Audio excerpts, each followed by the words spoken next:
Bodyweight squats. We're going to add a little bit of a challenge this week. You're going to raise your heels on a block or on a sock or on a towel. They're going to be a little bit wider than hip width. Aiming for that triangle, you're going to do 1 minute. You're going down and up.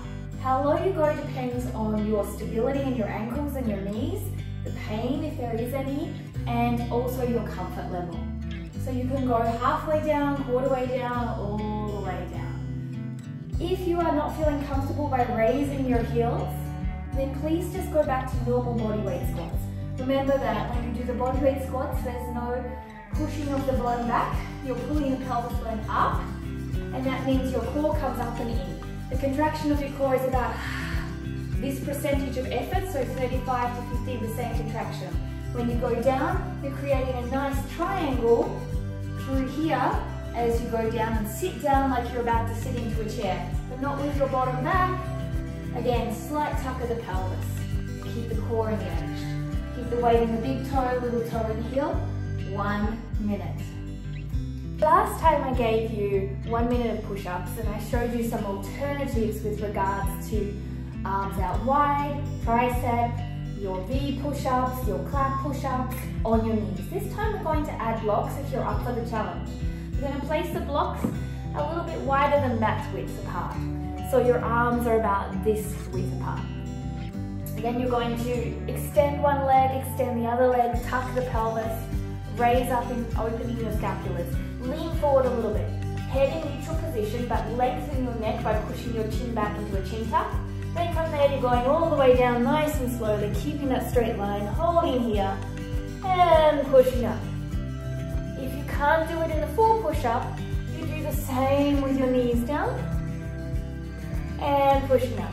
If you want to add a little bit more of a challenge, you can do the chaturanga style of push-up or the tricep style of push-up, exactly the same.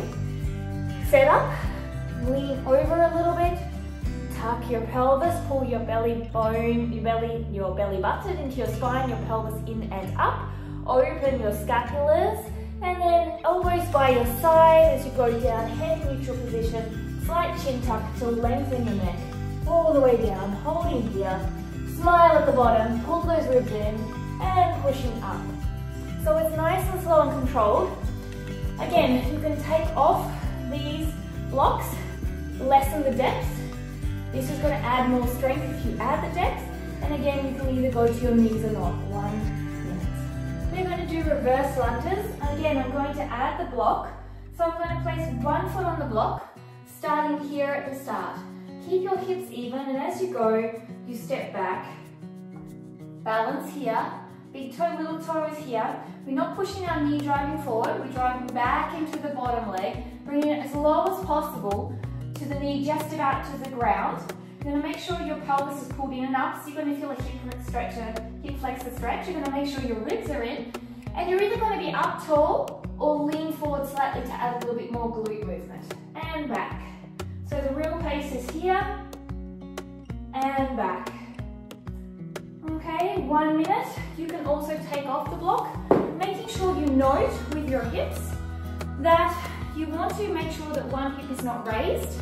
Okay, often we shorten one side of our body, so make sure you lengthen that down. The second thing you want to make sure is this front hip doesn't go forward, it actually goes back, and the back hip doesn't go back, it actually goes forward. And your legs are in hip width apart, a train track. So from here, I'm stepping back, front hip goes back hip goes forward, leaning into the back leg coming down, and then pushing through the heel, big toe, little toe to come up, keeping the hips even. So if you notice you start to crunch like this, lengthen out, back hip comes forward, front hip comes back, and lengthen out. As a downward dog, come onto all fours, pull your ribs in and up, open your scapula slightly, pelvis in and up. Not rounding, just lengthening. Chin is in a slightly tucked position to lengthen that neck, tuck your toes. Pushing up, all the way into your down dog. With your down dog, you don't have to have straight legs, you can be bent like this. The only important rule of the down dog is to make sure your hips head upwards, so they're not down and rounding. Hips head upwards, so either with your legs bent or straight. From here, you're going to roll forward to your plank, and then back to your down dog. You're going to roll forward to your plank, tuck your pelvis, pull your ribs in and up, open your scapulas, push back with the heel of your hand, keep your elbows in, all the way back to your down dog, like you're opening a window. And you're going to feel your core work, and you're going to feel your shoulders start to awaken here.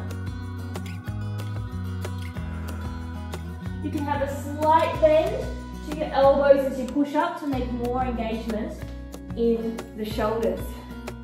With this, you will feel a lot of core strength, a lot of glute stability, hip stability, and also hamstring flexibility and shoulders. 1 minute. We're going to finish with our glute bridges, but we're going to add a little bit of extra by placing our feet onto something to add a little bit more depth. Here, make sure you tuck your pelvis bone to pull your core in and up. Always think in and up, not rounding. From there, pull your ribs in, shoulders relax, neck is long with a slight chuck of your chin, and then lifting up, squeezing, and down. Make sure that your legs don't go out or in, they stay in the same plane as when you lift up and down. Make sure your big toe, little toe is pushed down just as much as your heels, and think about pulling your legs back isometrically without moving them to allow for hamstring activation as well as glute activation. 1 minute. Always important to stretch out afterwards, so inhale up and exhale to the side, pushing up in this arm to lengthen through the side body. Inhale, exhale. Coming back to center. Slowly come into your cat-cow. Round and down. Exhale and inhale. Slowly bring one leg to the side here. And from here you're going to rock back, push your big toe, little toe and heel down, and you'll start to feel your groin open up. Just go back to what is comfortable. Coming to the other side, walking back, feeling the groin opening up. And then lying on down and opening that chest. One hand is down and the other hand is like this. I'm going to rock over. Bring my foot and hand towards each other. A nice stretch, squeeze your shoulder blade into your spine, open your chest. And then the other side. And I'm squeezing my shoulder blade into my spine, opening my chest. Coming down, releasing off. And then lastly, a stretch for the wrists. Coming to prayer position, pushing on down, and you feel a nice stretch in the wrists. Have a great day. Let me know how this workout goes. Namaste.